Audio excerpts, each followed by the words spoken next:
Hello, everybody. Good evening. Good to see you all. Where are people tuning in from tonight?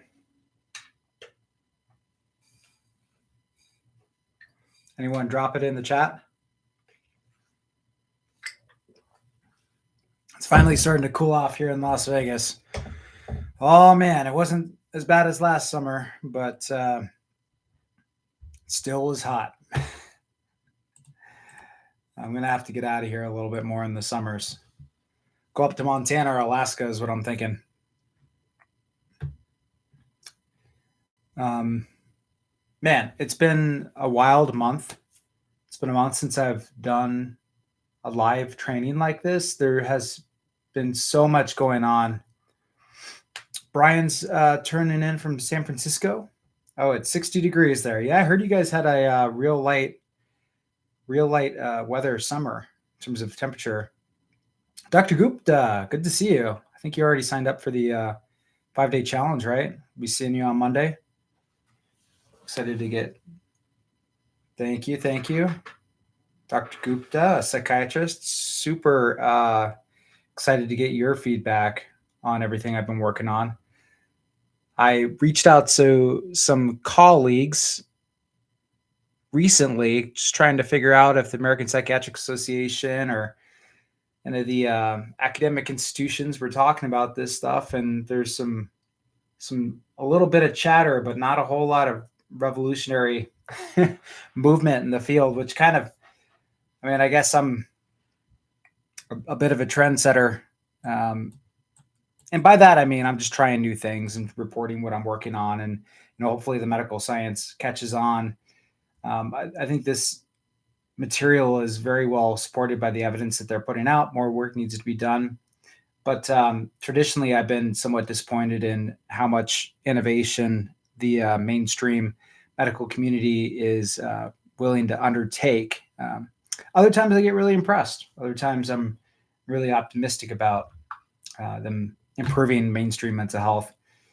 Yeah, agreed. Dr. Gupta said the field of neuromodulation is really catching up in psychiatry, and I'm happy to hear that, especially in more of the innovative centers, places like San Francisco. I imagine pretty tuned in to what's happening in tech. And I just finished editing a video I'm really excited to put out where I was talking about doing ultrasound stimulation of my caudate in a lab that I went to in Santa Monica. And everything that I hear about ultrasound stimulation, it seems like all the startups are going to San Francisco. I know Reid Hoffman just led an investment round on one of them, and it's exciting times. I actually see some correlation between ultrasound stimulation and the red light therapy, where you have these phenomena like neuromodulation, where you have either a pulsing red light or you have pulsing sound waves, encouraging brain waves to move certain directions. And it's pretty amazing how some of the research is pointing towards the fact that conscious thought blocks the neuromodulation. Like if you're resisting, if you're thinking like this isn't going to help me, and you're ruminating you're in your head, it actually can put you into default mode network, self-referential thought, rumination. And instead of being present and mindful with the stimulation, you're blocking it because you're in worry and rumination. This is something that I teach in my 8-week course now, where I think that the combination of mindfulness training with neuromodulation, whether that be red light therapy or ultrasound, leads to the best outcomes. If you think about what mindfulness is, mindfulness meditation, the way that I teach it, is that we had sort of this surface level description of it when I was in psychiatry residency. It was all the rage, all the doctors were kind of jumping on the bandwagon, like, wow, there's like a lot of evidence behind this. We should be teaching this to our patients. And I think it still is taught. They have the 8-week MBAT course, mindfulness-based awareness training. But what I found the problem was with that training was that it was very superficial, in my opinion, because I was doing my own reading. I was doing some deep dives into Chuladasa, The Mind Illuminated. I was reading Ajahn Brahm's Mindfulness, Bliss and Beyond. I was practicing Kriya Yoga, sort of quasi what Joe Dispenza teaches. And when I would sit there in these mindfulness-based awareness training courses, they would do a good job of the setup, teaching people sit still, feel the weight of your body pressing into the chair, start at the tips of your toes, go up through your legs, build a mental map of where your body is at, check in with your emotions. So you do a body scan and you check in with your awareness, and then you move your awareness to the breath. So you're supposed to be sitting there watching your breath come in and out. And when your mind wanders, bring it gently back. And that's basically where they left it. It was this very superficial, you're supposed to sit there for 20 minutes. And if your mind wanders, bring it back. And if you get bored,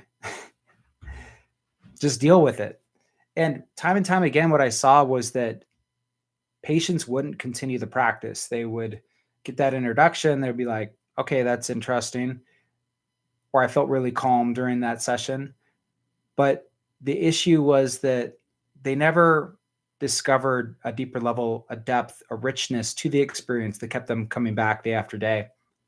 That's really what I've experienced for the last 15 years is I've gotten better and better mindfulness, which Muse, by the way, is an excellent training tool for mindfulness. Muse is really designed to give you positive feedback when you have higher levels of alpha. And alpha seemed to be a primary brainwave representative of relaxed attention. We've known this for a long time. So mindfulness training will build up alpha.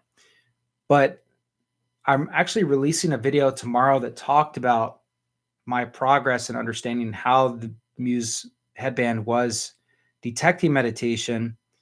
If you try to do some more energetic techniques like focus point meditation or energy field awareness training or opening up the blessing the energy centers, as Joe Dispenza would say, when you look at the brainwave maps of advanced meditators, and I had this person, Kevin, come on my channel 5 years ago who had something like 30 years of meditation experience. When he would get on with Mind Monitor, which is a third-party app that you can use with the Muse headband, his beta and gamma would explode when he did this energy point meditation. He could do the mindfulness training, relaxation exercise and get alpha to go way up. And the regular Muse headband app would give him positive feedback for that. But when he would do the energy point meditation, the deeper experience, the depth, where you're really eliciting bliss, joy, connection to your surroundings, oneness, there does seem to be a lot of beta and gamma bursts in brainwave readings associated with that. And the problem with that is that the Muse headband regular app thinks that you're being distracted, whereas in fact you are more engaged than ever and feeling very expansive. So, and the Muse, I've talked to Muse about this, and Ariel and Chris and all of them, they're so smart and they are doing such a fantastic job. And they realize that there's other types of meditation with other types of brainwaves that do come up. But I agree with the approach is teach basic mindfulness training with the Muse headband and reward alpha so that people can get used to that brainwave state. But what I like to do on my channel and my material and the video that's coming out tomorrow is encourage, after you've done the mindfulness training, either switch over to Mind Monitor or just take the Muse headband completely off and explore these elevated states. Talk all about this in the 5-day training and my 8-week course where we really go in depth on the advanced training. But what I'm really excited about as far as the neuromodulation part is that the neuromodulation part is helping people get pushed over the edge, as my friend Dr. Nico Regente at the Institute of Advanced Consciousness Studies says.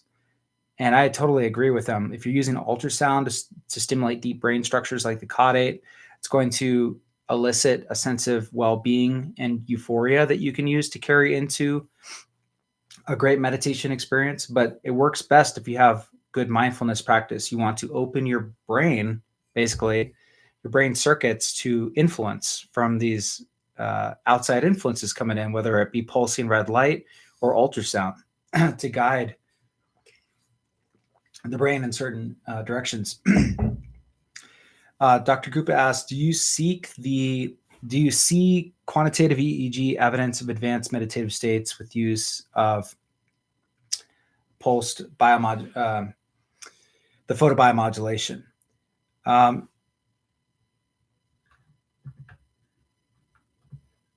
still working on that for myself. I am working on, I'll take you through what I've seen so far. I released the red light therapy buyer's guide here recently. And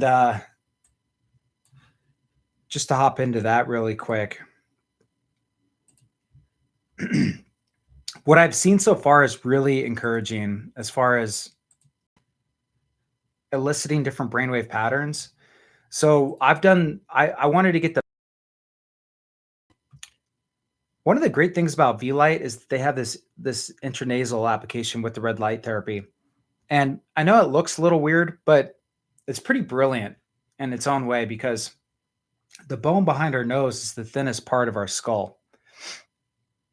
And coincidentally, our frontal lobe is right there underneath that. So if you shine red light through your nose, you're getting much better penetrance and irradiance of your brain than almost anywhere else you can do through your skull.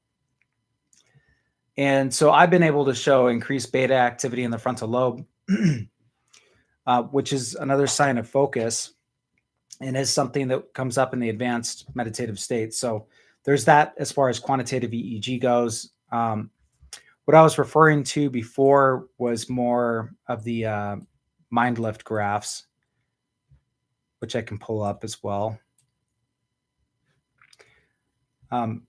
Actually, I'll go into that story here just to provide some context. But just to answer your question, gamma stimulation definitely creating more beta activity.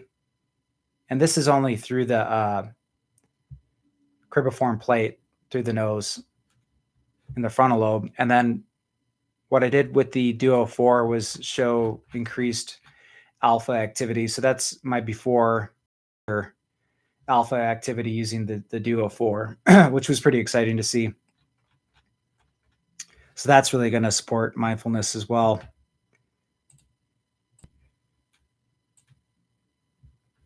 Feel free to ask questions, guys. I can stop at any time. I was going to take you through the story of how I came upon red light therapy because it wasn't always apparent that I was going to go in that direction. And like I said at the beginning of this,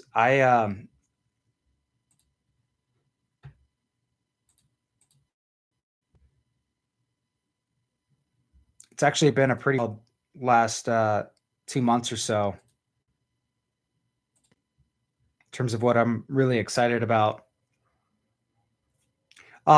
This is my Stay Sharp system. So this is being worked on as we speak, but this is the framework that I've been working on with my clients as of late. I do start the program with an emotional reset because, like I was saying before, if you are so in your head, meaning worry, rumination, anxiety, symptoms of depression, it's actually going to make it more difficult for these neuromodulation interventions to have an effect because there is sort of a blockage, both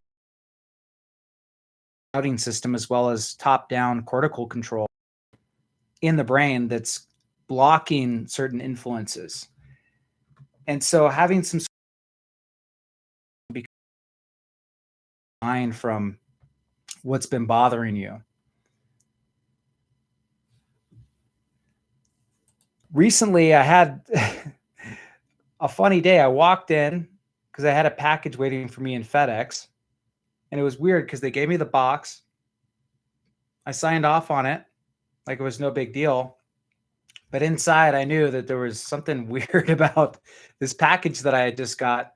And I just remember driving in my truck and thinking, wow, there's a real human skull in that box. So a company recently just sent me a real human skull to do testing with the red light therapy.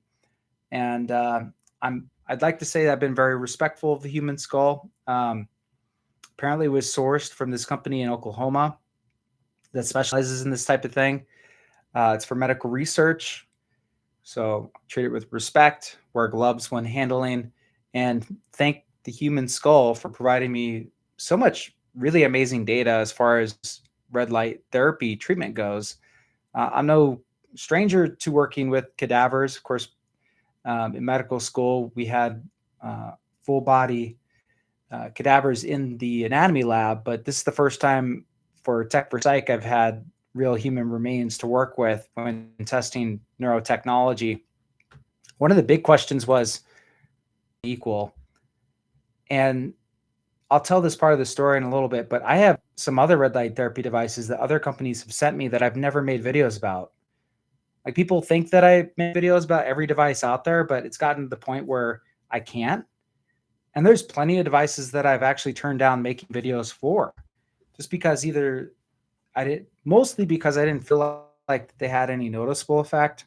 Sometimes it's that I have any trouble measuring any actual noticeable effect. I like to think that I do my best to collect real good data about what these things are doing and presenting that on YouTube. And I think that's why people tune into Tech for Psych, is because I'm not just spouting my opinion on things. I'm actually sharing real data on these.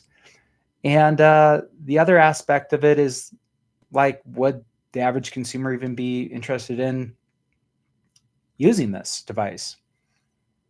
Even way back in like 2015, experimenting with neuromodulation. So neuromodulation is, can you alter brain activity from the outside in? You can do a couple of different things. You can zap your skin and facial nerves with direct electrical activity and hope that that pulsation and influences downstream to the brain. You can use magnets. So transmagnetic stimulation is FDA approved. They use a pretty powerful pulsing magnet to influence brain activity. There's low intensity TMS, and there's red light therapy. There's also audiovisual entrainment. There's a lot of different ways that humans have been attempting to modulate our brain activity, especially over the last 10 years as these wearables have come out. The problem I found with Think is that when you would turn the thing on, it actually was pretty uncomfortable. It made my skin buzz. It was almost like a pinching sensation. It was, and you're supposed to be able to rev it up because the nerves in your skin get desensitized as you rev up the power of the device. But I didn't like it very much. There was this sticky pad that you were supposed to put underneath of it, and you had to order new ones as it went on. And then my biggest pet peeve was that with any of the direct electrical stimulation devices, they really messed up any EEG signal that you were trying to occur. So anytime direct electrical stimulation devices are on, that voltage, that electrical impulse is spreading over your scalp. It's affecting the nerves and hopefully get. Hello, hello. Okay, I think we're back. I don't know what's been going on with my Wi-Fi lately. It's been really unstable. Someone give me a hands up if we're back. I had to switch over to my phone's hotspot. So we were talking about think electrical stimulation and how it was messing up EEG signal. I tried out Halo for a while, Halo headphones. They were delivering electrical stimulation to the motor strip to increase athletic performance. I didn't see how that was as applicable to Tech for Psych. They said that they were going to go for some mental health applications, but they never did so. And the company eventually went into stealth mode again. NeoRhythm. NeoRhythm was really interesting. I still have one. It has sort of a global effect over brain activity. So if you set it on alpha, it does chill you out a little bit. But it was really hard to target different areas of the brain. You could just move it back and forth. And I couldn't see how it was really specific. It was some of my first tests with neuromodulation. It was great to see how the EEG was responding, but I had my suspicions that the pulse magnetic activity might be affecting the brainwave sensors in some way. And also, I didn't see how there was a whole lot of brain health effects outside of the simple neuromodulation. So what got really exciting about the red light therapy was that not only could you pulse it at different frequencies to induce neuromodulation, which means, get you to go into slower brain waves like like theta and alpha, or rev up into higher brain waves like beta and gamma. And as you can imagine, I'm really curious and interested about that because of my history with meditation and teaching people mindfulness meditation and encouraging them to do advanced practices as well. So I got really excited with red light therapy. And the first company that reached out to me was Neuronic with Neuroradiant. And they had this $3,500 helmet. They still do. My problem with this was that the control module was really heavy. Like, it was okay. It was very analog. But when I wore this thing, I didn't feel any different after the sessions. I was like, what, am I supposed to feel anything? And I thought it looked interesting, but I didn't feel like it was doing anything for me. And of course, if I don't feel anything, how can I feel confident advocating it for people that are watching me on YouTube? And so what ended up happening is I just didn't make a video about it. I included it a little bit in one video where I was talking about red light therapy, but I kind of combined it with like this eye restore hair loss red light therapy product. And I was like, it just didn't feel right. It didn't feel like I was really contributing to the audience with tools that were really going to help them. So I shelved it. I put it on the shelf, stayed in my hallway closet for a year or two. And I sort of put red light therapy off to the side. And then like a year later, I was talking to, I actually don't clarify it here in the slides, but the one person I was talking to was Chris Aamoni, co-founder of Muse. And, we were kind of just chatting after we did a podcast, and he was like, have you looked at V-Light? And I said, well, I tried a different red light therapy device called Neuronic. I didn't really feel like it did anything for me. Because I think you should, reach out to them, try one of their products. It's like, okay, yeah, maybe. And then literally a week later, I was interviewing Jeff Tarrant from the Neuro Meditation Institute, who's kind of the official scientist for telepathy tapes now on their podcast. Unprompted, he was like, have you tried red light therapy? I tried this product called V-Light at a conference, and I was just blown away by how it made me feel. And I was like, okay, that's two people that I really respect, both saying that I should try V-Light. And so I reached out to them, and really, I mean, man, the first time I put on the Duo 4, tried the Gamma, really felt like elevated, kind of like almost edgy and energized. Huh. And then I tried Alpha, and it really chilled me out. And now I've been doing the quantitative EEG brain mapping and seeing the effects on my brain. I've been using it with my clients who are already in the 8-week program. One gentleman's using it to improve his sleep. So we designed a protocol to help bring him down into theta for sleep. He seems to be getting some good results. Seeing brainwave metrics improve the next day because he got good sleep the night before. I've got another gentleman using it for this for the same reason. He's reporting better sleep. And then some really great effects across the board. I'm really excited about it. So this is not just me reporting my own brainwaves, but I'm really seeing great positive benefits from the clients as well. And I'll be sharing their stories here in the coming months, along with their brain data. These shout out to MindLift for these quantitative EEG maps. Technically they're sequential quantitative EEG maps where you have to move the sensor from site to site. And they're using the Muse headband with an auxiliary electrode. But what I've seen is consistency within individuals, right? Super important. You don't want one brain map of a person to look completely different one day compared to the next.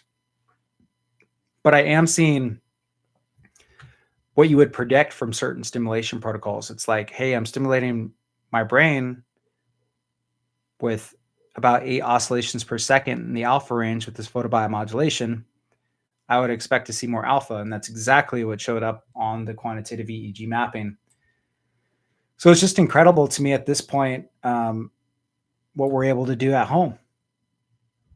I can modulate my brain activity with red light therapy and have it show up on quantitative EEG mapping and feel different as a result and deliver those benefits to my clients. It's awesome.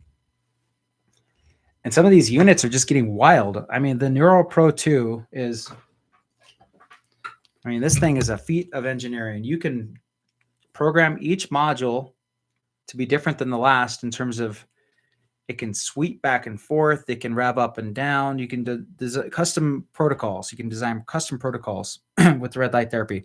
It's also 40% more powerful than the Duo 4 in terms of the irradiance.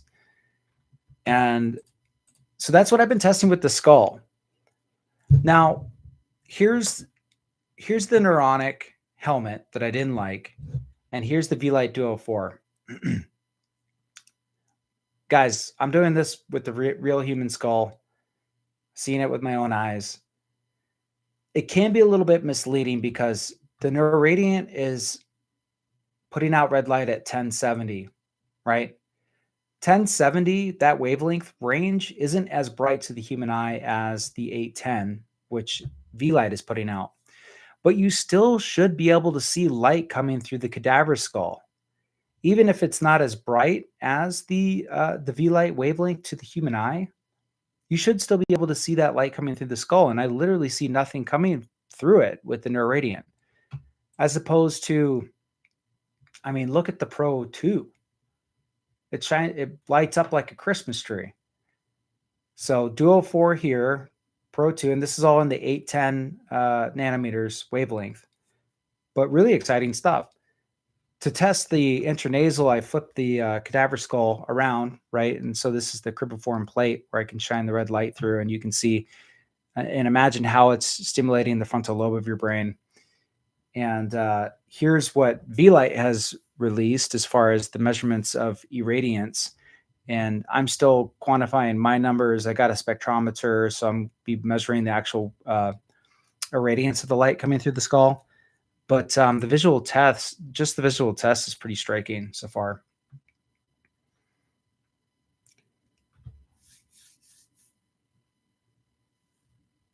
Mara is saying she didn't see a representative V-Lite. Didn't a representative V-Lite suggest that some of its competitors also make devices that offer red light boost weren't intense enough to be helpful? What is your experience? Well, Mara, that's my experience. I've got this ethically sourced human skull in my lab, and attempting to shine red light through it and just not seeing much get through with the Neuronic. The rancher got his Duo in Vegas a couple of weeks ago by my discount code. Awesome. Rancher, what do you do you call the skull Yorick? What's Yorick? I don't get that reference. Sorry. Do I need to look it up? I was thinking about naming it. Okay, Yorick is an unseen character in William Shakespeare's Hamlet. Oh, I get it now. Okay. I get it. Yeah, I thought about naming the skull, and I'm still getting comfortable with it, especially since I'm on YouTube and I'm kind of a public person in that way. And I wasn't sure how people would receive it, but I am using it for medical use. And I think that if this person donated their body for medical science, maybe they would be proud to be see it being used in this way. But as far as like giving it a nickname and that type of thing, I don't know. Maybe I should. Hey, Rancher, I'm going to start calling it Yorick, and you can have that claim to fame. You coined it. So I'll start calling it Yorick. I like it. David asks, can the Iris Store helmet grow hair and help the brain? I got that helmet after I saw your video. Just hair. What I'm learning about the red light is that it has to be a certain level of intensity to get down to the brain, and I don't think the Iristor has that amount of irradiance power. The other important thing that I've learned about red light is that the way that V-Light has designed their helmet is that it has these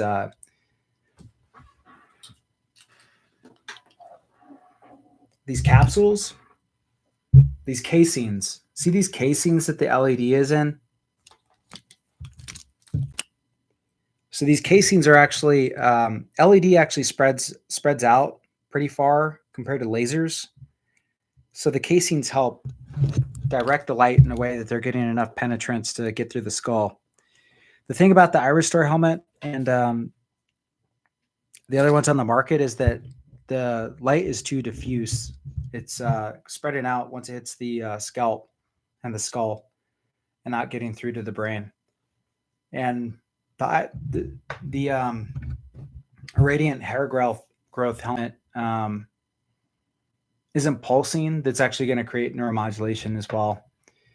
And this brings me to my point where I tried all these intervention technologies, and one of the reasons why I'm really excited about red light therapy is that not only does it give the opportunity for neuromodulation to change your state, to reach elevated levels of meditation or to chill you out,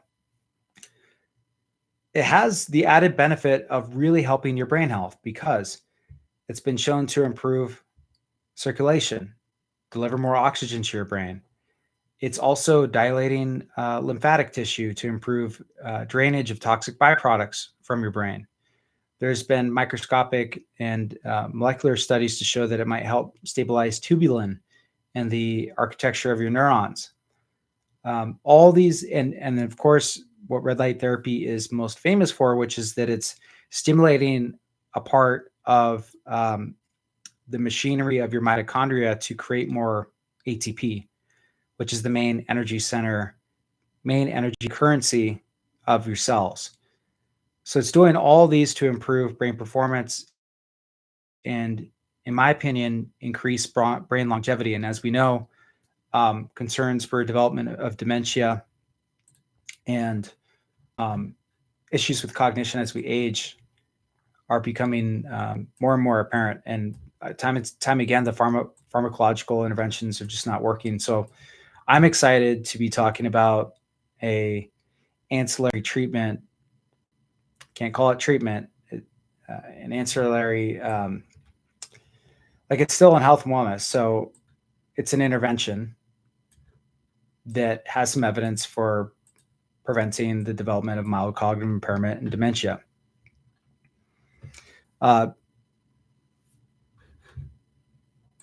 Salt Lake just did a really kind of fun video that I'll drop in the chat.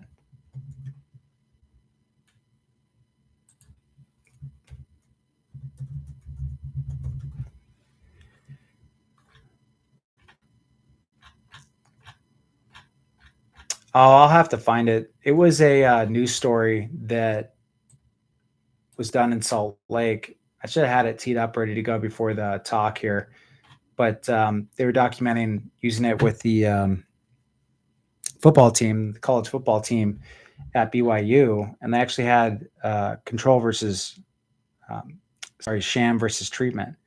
So the football players that were using the actual red light therapy showed better mental performance towards the end of the season than those that were using the device, but the red light wasn't actually turning on.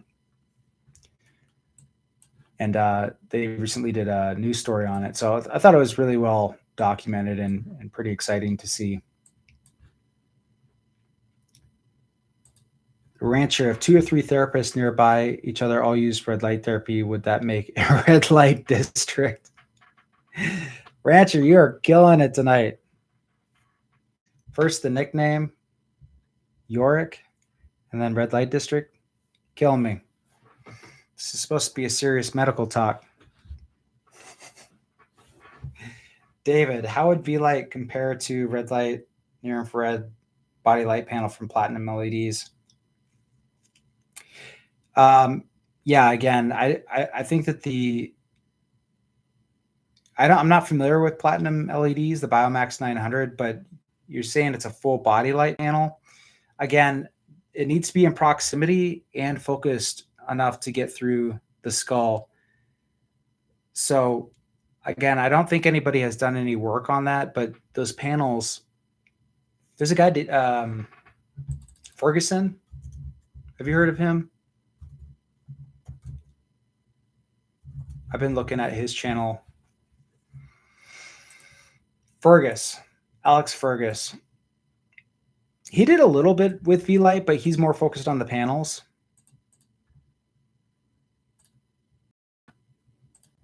I might have to invite him.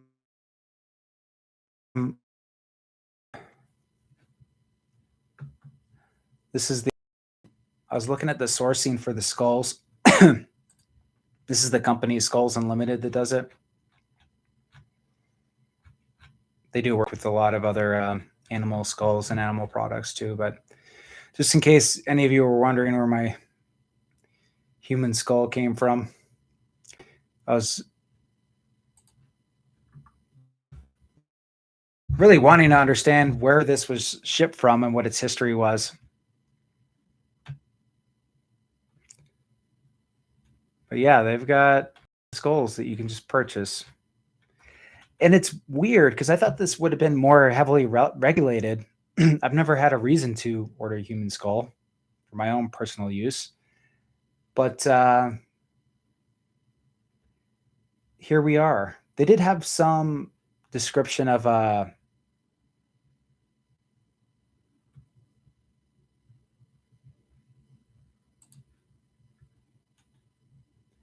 how it was ethically sourced.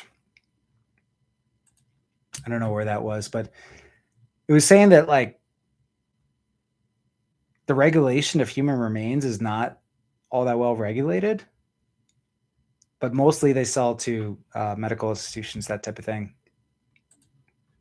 Anyways, I do need to get in contact with Alex and ask him some questions about the panels. But I can tell you from what I've learned is that you need proximity and the red light therapy focused in a certain way to get through the skull. And having the intranasal up your nose is probably one of the best ways to do it. And V-Light apparently has a patent on it.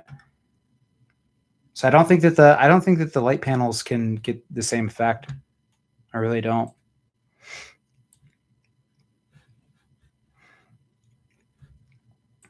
But taking things back full circle to what I'm working on, if any of you want to join up, we'd love to have you.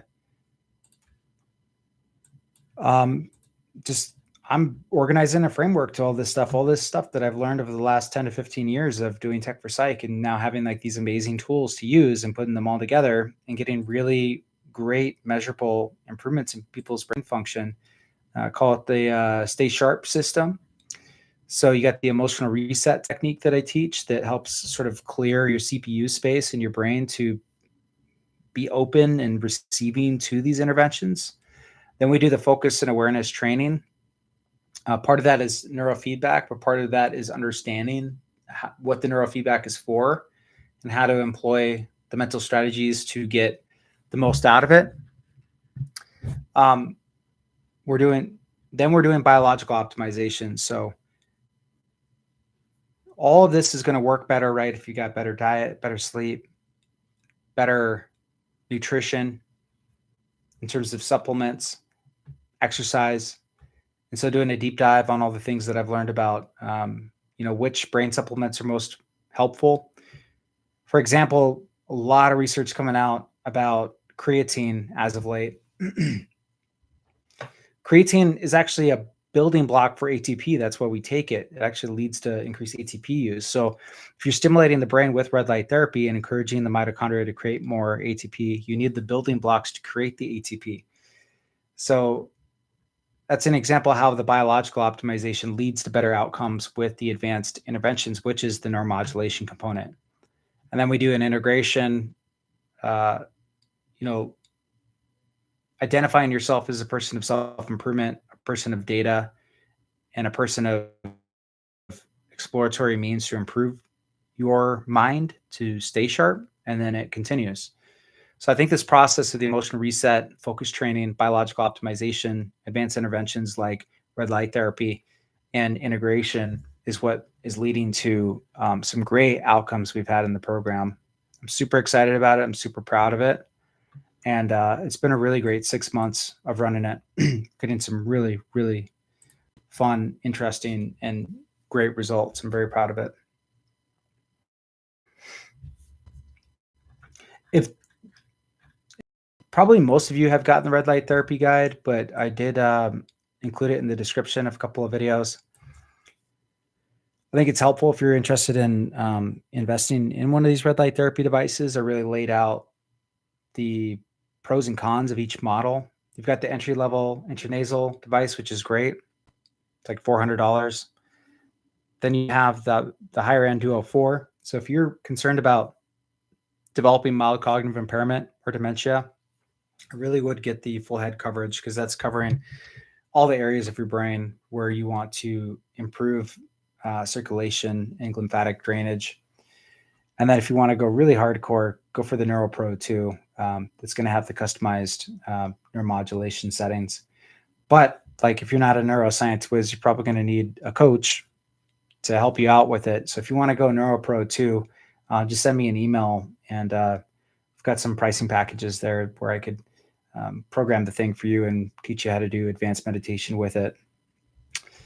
A couple of videos coming up. So I've got Muse story coming out tomorrow, which I think people will enjoy.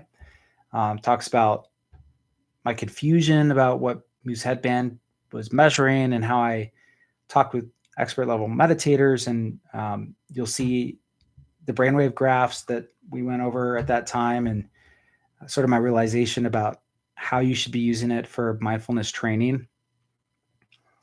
We got a lot of videos coming out. The next one talks about how I came upon red light therapy as a solid intervention device. Then we've got one coming out, which is a biological optimization overview. And then I'll have to organize and put together all the experiments that I've done with the human skull and illustrate all of those irradiance studies that I'm getting data on right now.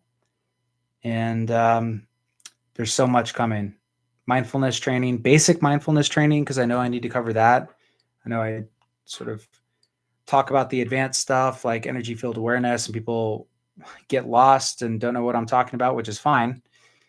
It just means I need to be a better teacher and go back to the basics and talk more about mindfulness, how it develops energy field awareness, and how you can use that energy field awareness to control your attention to elicit meditation phenomena that really are much richer experience than just focus on your breath, bring back your attention when your mind wanders. I'm talking about bliss, joy, and spiritual connection. It's really what I'm shooting for with the advanced meditation work. And it's part of the 8-week course. It's not the primary aim. You know, whatever you come into the course with, whether it be sleep problems, focus problems, concerns about dementia, we talk about all that, issues with depression, anything where you feel like your mind is not as sharp as it used to be, or it could be sharper, or you want to learn about neurotechnology. I've got so much in there that I think that it meets all those needs. And I know that if you've been watching me on YouTube for some time, you have a lot of interest in that area, especially if you're tuning in for this live and asking me questions. So, Rancher, Alzheimer's doesn't run in my family. Usain Bolt's in your family. Huh. And do I think that there's a correlation between senior dementia, sugar diabetes dependency, and absolutely, you nailed it. They're actually calling Alzheimer's dementia diabetes type 3 because there's insulin receptors in the brain. People don't realize that. So how do you develop dementia? How do you develop diabetes? Okay. You're eating Starbucks Frappuccinos along with donuts and getting massive blood sugar spikes every day. Your insulin receptors and your pancreas can only handle so much. they get downregulated, the tissue gets destroyed, and because your insulin receptors no longer work, every time you eat a piece of cake, blood sugar goes wild, and you get headaches, you get dizzy, you can go into shock. A lot of bad things can happen when your blood sugar gets out of control. So, what happens with dementia? Well, even if you've got the body diabetes taken care of with insulin or sugar regulators, you didn't do a whole lot to fix your brain. And because your brain can't efficiently get sugar crossed over the blood brain barrier to be using glucose as fuel, you have less fuel, you have less circulation, and it's just going to worsen any dementia symptoms that are there. And we know that these high sugar levels cause a lot of damage through glycosylation. So they actually stiffen arteries, cause plaques, and in the brain, it probably contributes to beta amyloid plaques, these things that we see show up in Alzheimer's dementia. I talk about this in the course, but one of the best things you can do for someone, according to the research, to improve their cognition, if they already have mild cognitive impairment, get them try it on a ketogenic diet. Because what happens is that the brain can either run off of glucose or ketone bodies. And if you have diabetes type 3, which is Alzheimer's, the brain no longer can efficiently run off glucose. You've totally destroyed your insulin receptors through many years of abuse with bad diet. But the ketone receptors are still there. So if you go more ketogenic, the brain tends to run more efficiently, better cognition, better reaction times, better memory, better working memory, better focus. The good news is that you don't have to go fully ketogenic. Even if you cut back sugar levels a little bit, there's a balance. It's not a binary thing. You're not either fully running on glucose, you're not fully running on ketones. So if you can limit like pasta, bread, and of course sweets, and get them more into healthy fats and protein, the research shows that they should be doing better. And I 100%, if I had a family member, I do have an uncle that has worsening Parkinson's, and I'm getting him to use the red light therapy device. And if I see anybody else showing signs of mild cognitive impairment, it's not even going to be an option for them. Like, you're using at least the intranasal MIP from V-Light every day, if not the Duo 4 or the Neuro Pro 2. I think that the evidence is too solid at this point to not do it. And the side effect profile is minimal to none.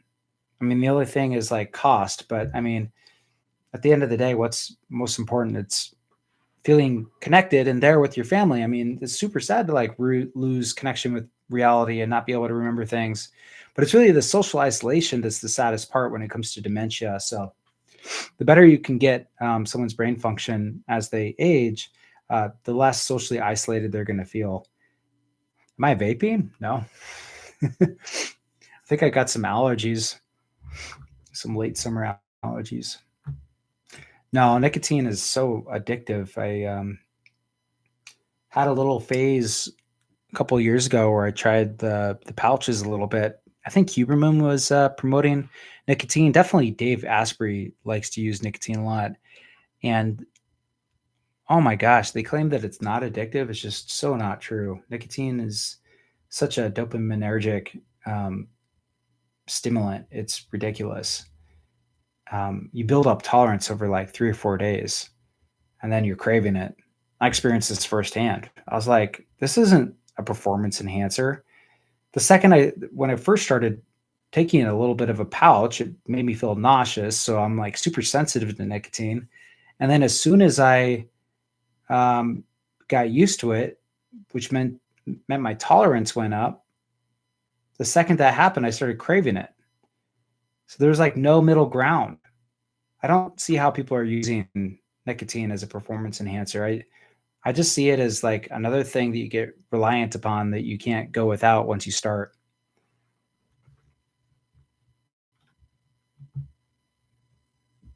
Lisa, for an 80-something-year-old woman with early memory impairment, is the recommended protocol for the V-Light Duo 4 the same as studies using V-Light Gamma? So the V-Light Duo 4 has both alpha and gamma. And yes, I would use 20 minutes 3 times a week. They did stress in the studies that it is whatever feels best for you. So if you put on the gamma and it makes you feel a little unbalanced or loopy, you can go to alpha. But now that I think about it, that was for the concussion, traumatic brain injury case study that they had. So if they were using gamma, I would stick with gamma if you can handle it. I think that's what the setting was in the case study.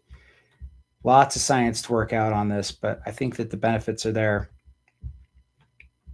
Well, I thank everybody for tuning in tonight. I had some interesting discussions here. If you are curious about joining the 5-day, we're starting on Monday. We have quite a few people that already signed up. I'd love to see you there. That's a good way to get more face-to-face with me instead of me just reading the chat here.